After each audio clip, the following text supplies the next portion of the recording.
Welcome to ATFO episode 208, and I am deep in enemy territory, so I better get some kills before I die. Oh, I got one. Awesome. Didn't see me drop in to spawn. Well, today I'll be playing Planet Side 2 and just talking a little bit about it. I'm not really going to go into much detail, but I think it's a game worth noting. It's good to know it's there, and I really recommend you try it out. But also on the agenda is we got one question. We'll get to that, and I am going to talk a little bit about ATFO's future. Now, yes, it's all the talks you've been hearing of I'm going to do this and I'm going to do that and blah blah blah. But I think I'm gonna have a set schedule for sure now, and I mean guaranteed within a year updates will occur, guaranteed. Okay, yeah, I know, a whole nother year, but just wait and hear me out, okay? So first up, Planet Side 2. Planet Side 2 is a free game. It is based in the future. There are three armies fighting each other. It's an FPS. You have multiple classes. You have vehicles that play. So it's kind of like Battlefield. What's so great about it? Well, it's nothing super great about it. What's really cool is that it's free. It's not a bad free game. It's a solid free game, and each server has a maximum of 2,000 players, all fighting out for control of the maps and territories and bases. Now, no other free game that I know of has this solid of quality and is free. So it provides a unique experience just by having so many players on the servers. I never played the first Planet Side. I've seen videos of it. I didn't even care that I heard Planet Side 2 was coming out. I didn't really know if it was going to be free or play or what. I was paying zero attention to it. It just showed up on Steam. Hey, it's here. You want to play? So I got it, and sure enough, it was pretty fun. Now, what I really like about it, and if you can, is if you have a few friends that you could just get together with, then you're gonna just have a blast. And you just hop on in, and it's easy to start just getting into big fights, going after big objectives. And if you're done, if you got to go do some homework, you got some other work to do, you just log off. It's not like you're tied down to the game because there's so many players going and the game is continuous. You don't have to stay. Oops, I thought I was an invisible guy. There are plenty of players to pick up the slack of you. You leaving probably isn't going to make your team lose the battle. So, or at least right away, right? Unless you're that good. But it's just nice that you don't have to take it so seriously. And I mean, if you're gonna hop into a game of Battlefield, you're gonna start a new match, you're gonna want to stay to the whole thing until the game ends. But this game, it doesn't matter so much. Just get in, play, and then when you're done, leave. Also, just finding new players and communicating with them in new squads is very easy. It's so easy. Look, all I have to do is press a button, and I'm in a squad right now. I pushed a button, and now I'm in a squad with 3 other people. Now I'm going to leave just because another great thing about this is that voice communication is done really well. I actually don't even have it set up to work in the game just because I play with people who use TeamSpeak. But it's set so easy that people actually talk to each other in here. And if people aren't talking to each other, or if the squad is not setting objectives and going for objectives, people will leave. So it's very easy to find cooperative players from anywhere around the world at any time, as far from my experience anyway. And or you could just go lone wolf like I'm doing right now and do whatever the heck you want. Now they have three big worlds. They have the ice world, they've got the desert world, and they have the jungle world. And you basically fight for resources and blah blah blah. Who cares? It doesn't matter. It's an FPS game with different classes. And the one class I play, of course, is engineer. And I'm just gonna try and find some cool action somewhere. This seems to be the busiest map today. Oh, let's see where we could spawn.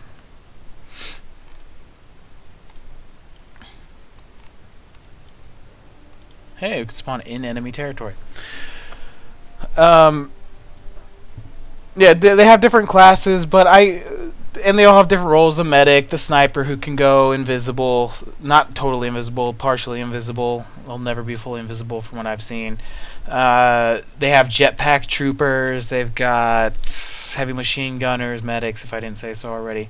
And you can upgrade your characters with these certification points. You earn them just by playing. And you can upgrade vehicles for different stats, and each class has their own whatever. Basically, this is your skill tree. And it's not too difficult to earn certification points. People are always wondering what's the best way to earn them, but really all you have to do is just play the game. Just have fun playing, and that's gonna earn you plenty of certification points. And everything should be free as far as the gadgets and everything. That should be free for you to unlock.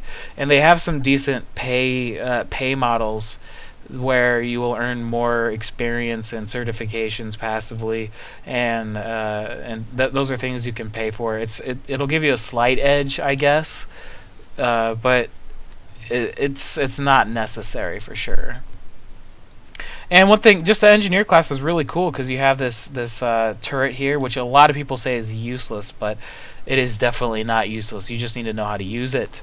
Just put it in the right spots. Like right where I'm deployed right now, this is a terrible spot. But it's totally accurate. You could snipe with it. Main weapon's pretty accurate too. You can deploy ammo packs, set mines, have your repair tool, C4, all kinds of goodies. So it provides you with everything you'd expect from a Battlefield-esque type of game, but it has the added bonuses of just having a grand scale of combat. And I mean, who knows where it's going to go from here? But it's just a fun, casual game if your computer can run it. I don't know how high end of a computer you need to run this game. My computer is good enough to run it, but I paid a good amount for my computer. I built it myself. Man, I'm not getting any good action. Well, let's just do this instead.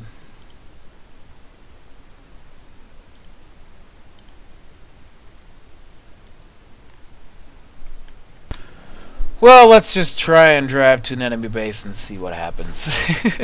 I usually have more experienced people I'll play with, and I just follow them around, just go wherever they tell me, and that's the easy way to do it.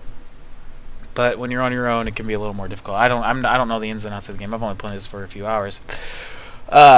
Okay, so only question we have today is: do you drive a standard manual/stick shift car or an automatic transmission car, and why? I drive automatics. That's all I've driven. I've never actually driven a manual car. I've driven tractors and things. I've played arcade games with manual transmission, but no, I've only had automatic cars just because to me at this point in time, with the amount of money I have and what I'd want to spend my money on, a car is just something to get you from point A to point B, and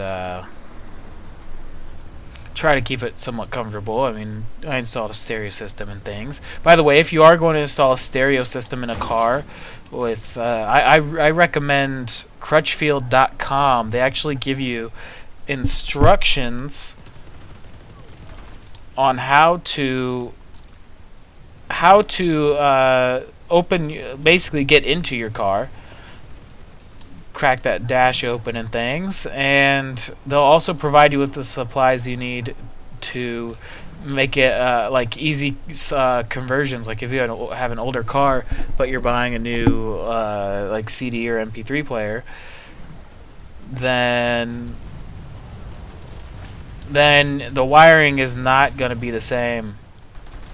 Hello.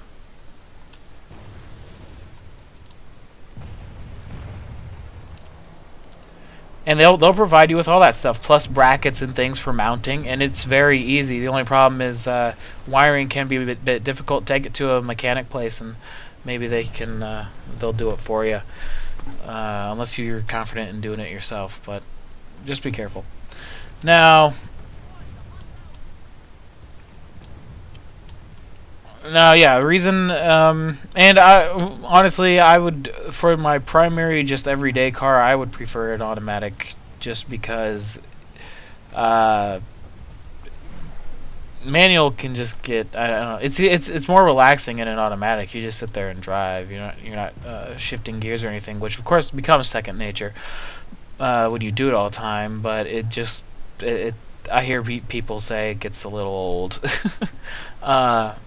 Now, of course, I would like, whenever I get a little more money and things, to get a fun car to drive around, and just on days when you feel like driving a fun car, then you go manual shift, and hopefully I can make enough money someday to get a pretty good car and have some fun with it. But hey, you can have fun with automatic ones too if you got a good engine. That's actually what on my older car it was V8 and blah blah blah. I'm not a huge engine guy, but it was an old. It had a big engine bay, and I can't get in there. Carburetor and all that, and it was just fun to step on that accelerator. Whoa, hello! Oh my gosh! Let's see if somebody comes and revives me. There we go. Yeah, don't be too picky, guys, when you're young. I've known people that I've had a friend. He said, "I'm gonna buy this car here." And I'm like, I know how much money you have. You don't have much money. You should not be buying that car. But it's so cool. You got a girlfriend already, dude. You don't have to impress anybody.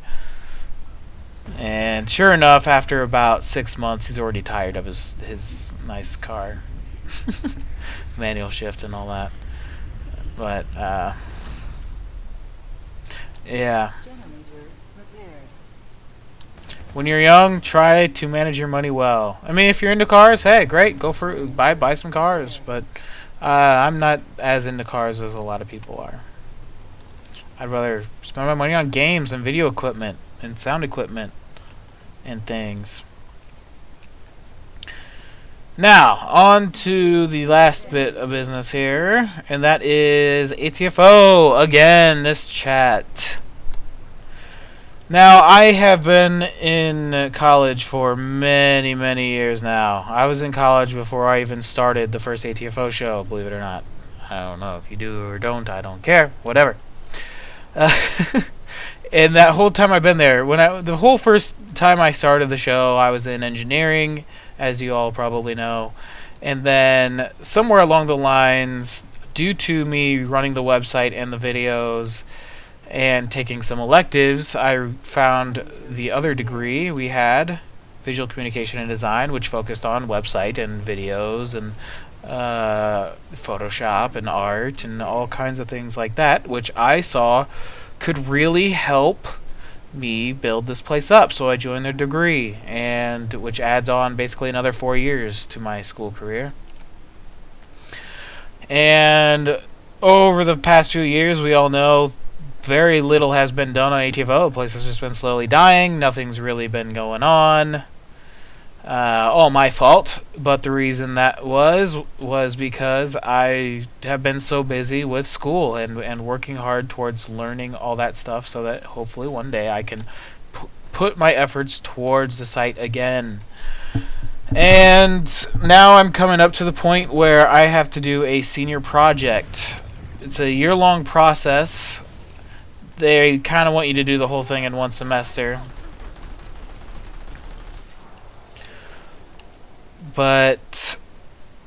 And I have to figure out what I want to do. And the interesting thing about the stuff I learned from my department, we have 3 departments in my degree. We have graphic design, photography, and what I'm in, which is called computer art. Now, graphic designers are going to do branding, they're going to do logos, they're basically going to take a company and create stuff for that fake company or real company, or they might do something else, but still just applying just graphic arts.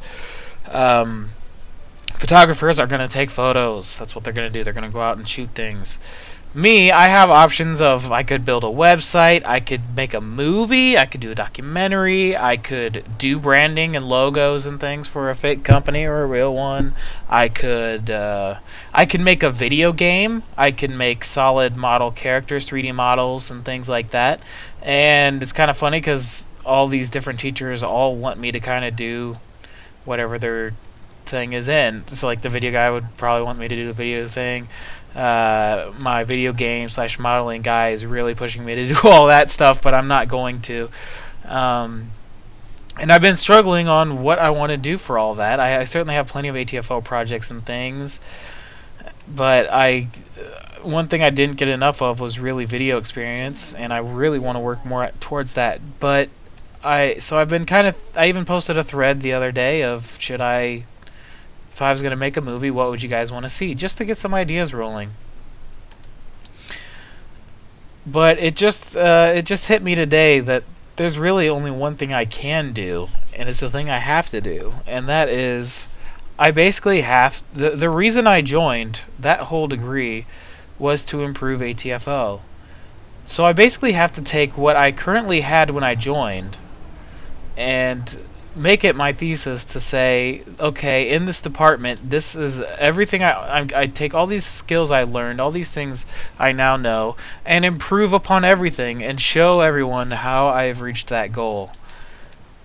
How me going to school and spending all that money on this second degree has paid off for what I originally wanted to do. Now, there's still so much going on that it's kind of difficult for me still to figure out how much I can get done, all that there is to do, what I want to mainly focus on. But a few things are for sure. I really need to get the main ATFO site up and running, which is something I've been it's been on the list of things to do for many years, but it's just been pushed back and pushed back and pushed back. So I think for sure I have to get that done, and I might I'm gonna make more changes to it and things.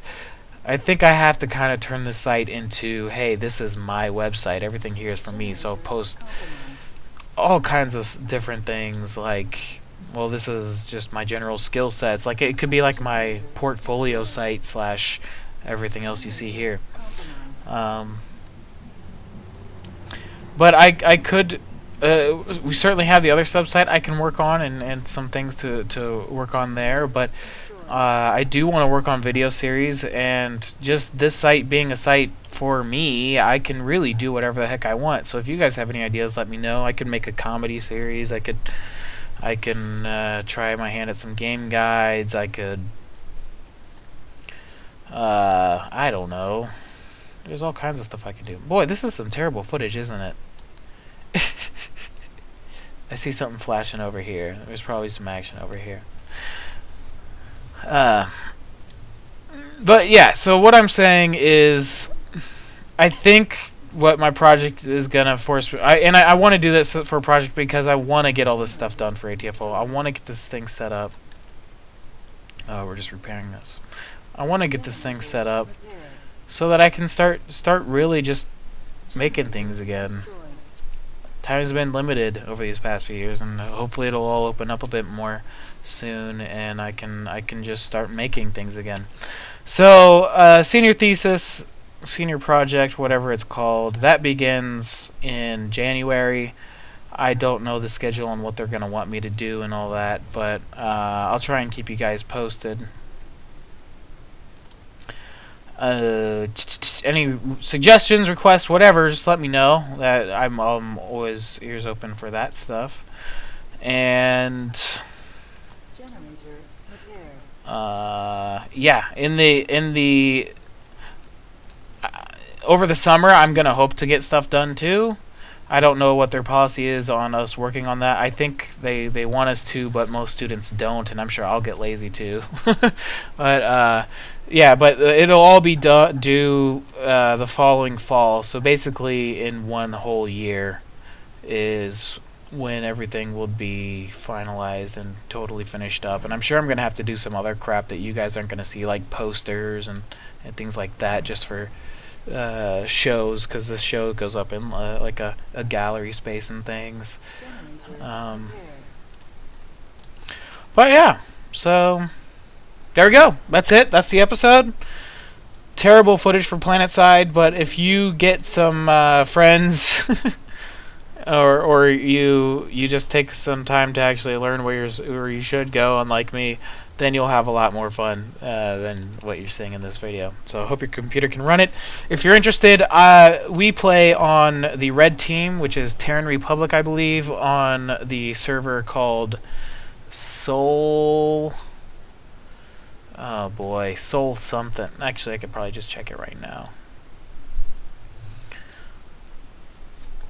And Soltech. We play on the server Soltech as red. And also, by the way, I didn't mention this, but each of the three armies has different attributes. They have some slightly different vehicles. There's a lot of similarities through them all, but like the purple guys, they don't have... they have no bullet gravity drop off, but their bullets like weaken over distance. The red guys, they have very fast movement speed, and their weapons have a fast rate of fire. The blue guys have high recoil but really heavily damaging bullets. Those sorts of things. Other small things you can just look it up. If you get into the game, you'll look it up. So thanks for watching. Thanks for sticking around. Hopefully, I'll finally get all this stuff out and running on the website and all that after over 5 years of starting from nothing and working my way up. And high hopes for the future. See you all around.